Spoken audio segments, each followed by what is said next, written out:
Little bear, hey, it's okay, buddy. It's alright. Shh, bud. It's alright, friend. Sorry, guys. This is a common occurrence in the household here, so hey, it's alright, buddy. Anyways, just real quick, I want to share with you guys. I know for myself, I've been feeling a lot of pain lately, and all this pain is here for a reason.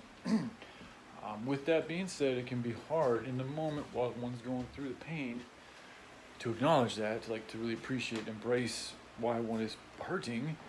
But if one can, recognize that pain is there for a reason, and you can choose to listen and try to reason out why that pain is there and learn from the pain, grow from it and gain, or we can choose to be succumbed by the pain. And a lot of times that leads into the victim mentality and that whole realm of thinking and being.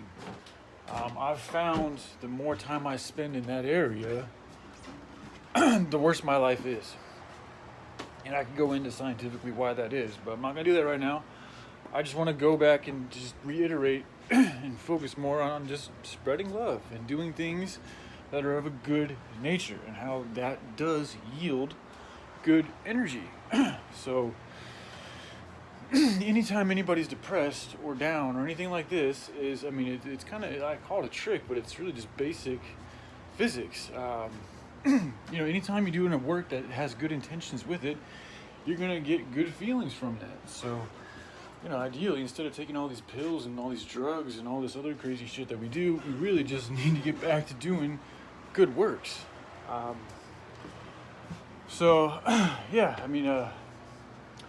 it brings me back to the quote that Alex Collier said, which I believe was told to him from Andromedans, from literally extraterrestrial beings, from a benevolent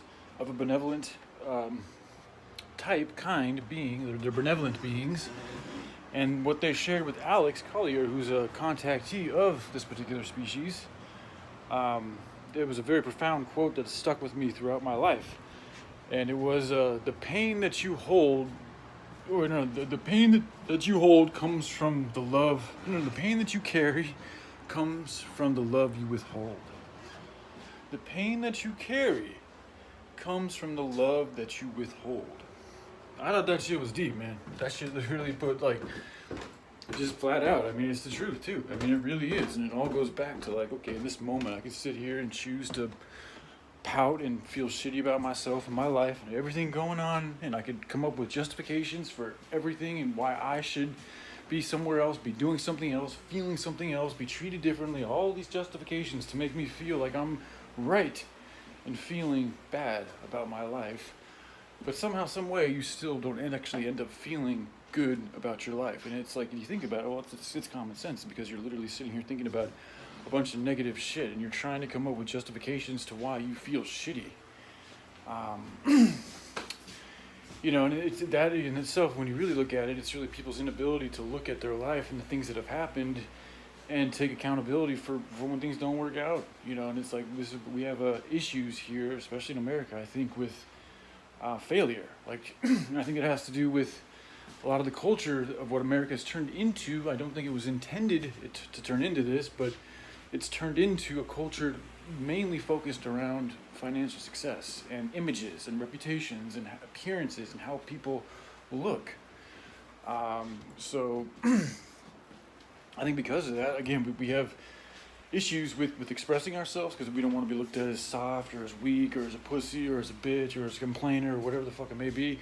So much so that we're willing to suck that shit up and keep it and push it under the rug and pretend like it's something else, because we're afraid to be looked at in a bad way. And because of that, that stems into our relationships, stems into businesses, it stems into everything.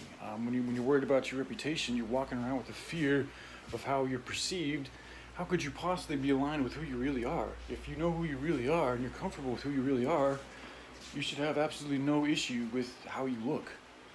Other than if you don't want to offend people and shit like that, that's just common decencies. But as far as your image is concerned, if you really know who the fuck you is and you love who you is, you shouldn't be worrying about what other people have to say about you. And that's a lesson that I am still learning myself. I got a little sidetracked, but what I really wanted to just say here is just like getting back to doing these good works, as simple as it sounds, and it is, and that's also why it's the answer, because simplicity is key. And the Lord, Bible is there's a lot of emphasis on simplicity and confusion, the devil, deception. These are all tools that help perpetuate lower vibrational energies. This is why they've been said to be of the darker, the more sinful nature.